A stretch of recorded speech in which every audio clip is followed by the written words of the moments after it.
Hi, and welcome to Group 60's Vodcast. The members of this group is Khang, Raymond, Chris, and Arnold. In this vodcast, we'll be talking about curve sketching and how to derive functions. But first, what is a graph of a function? Well, to simplify what it is, it's mainly a group of data from a function plotted relatively against the x and y axis. But first, to plot such a graph, we must find the derivatives. Many functions can be derived by looking at them, using the formula f dash of x is equal to nx to the power of n minus 1. For example, this formula, x squared minus 2x equals to 3. Just by looking at it, we can say that the derivative is 2x minus 2. But some involve some formulas in order to find the first and second derivative. The three ways of deriving a function are the chain, quotient, and the product rule. The produce rule is f dash x, which is equals to u dash v plus uv dash. This rule is usually used for large functions that cannot be derived using f dash x, which is equals to nx to the power n minus 1. For this example, x to the power 2, e to the power x, we have to first clarify which part of the function is u and which is v. For this, we have x to the power 2 as u and e to the power x is v. We then have to derive both u and v. The x to the power 2 will become 2x, and the e to the power x will stay as e to the power x, as this is a rule. All that is left to place is the u, v, and the u dash v into the correct order. We will have our derivatives for our first formula, x to the power 2, e to the power x, which will equate to 2x e to the power x plus x to the power 2 e to the power x. The next formula to derive functions from is the quotient rule.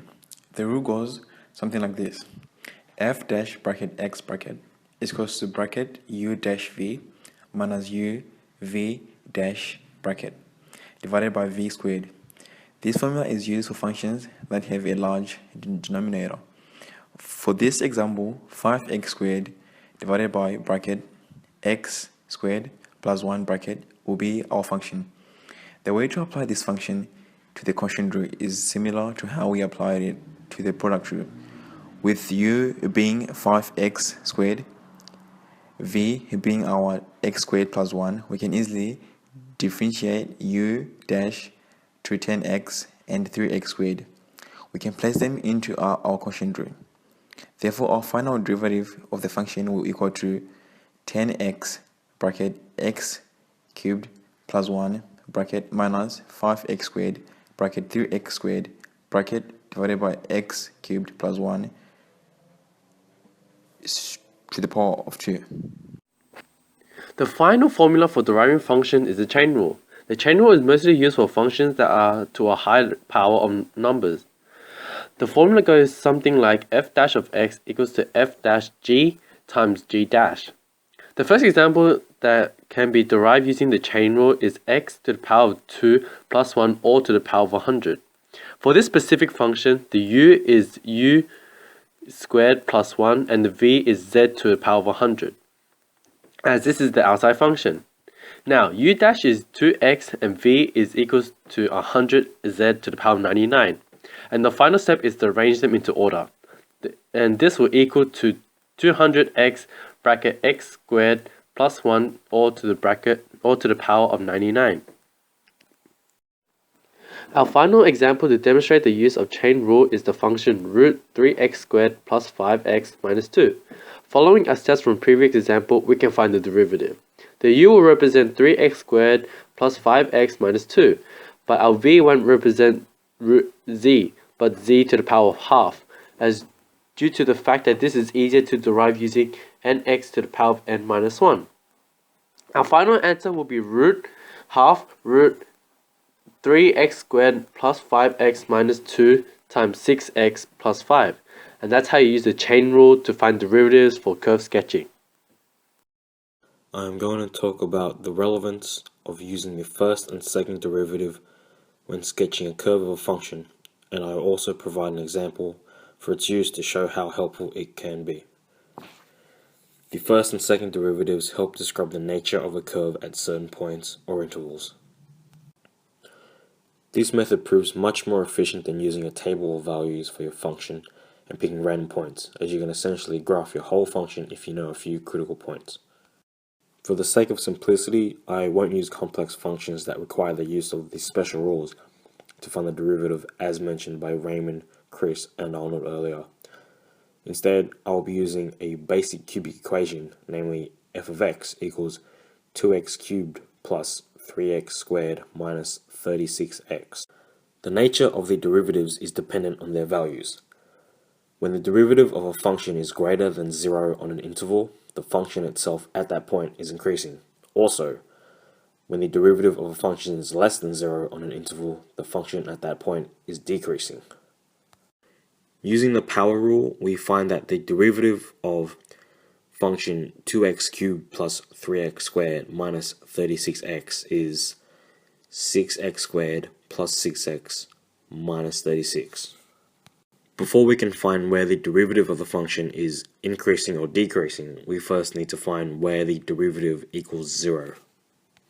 Using some basic algebra, we find that the points where the derivative equals 0 is x equals negative 3 and x equals 2. These are now our critical points. Now to find which intervals are increasing and decreasing, we need only to test values besides our critical points and plug them into our derivative of 6x squared plus 6x minus 36. We see that when we put negative 4 into our derivative, which is to the left of negative 3, we get 36, which is a positive number, so the curve is increasing at points less than negative 3. Now, when we use 0, which is between negative 3 and 2, we get a value of negative 36. So therefore, the curve is decreasing at points between negative 3 and 2. Finally, we use 3, which is to the right of 2. This gives us a value of 36, which is positive, so now we know that the curve is increasing at points greater than 2.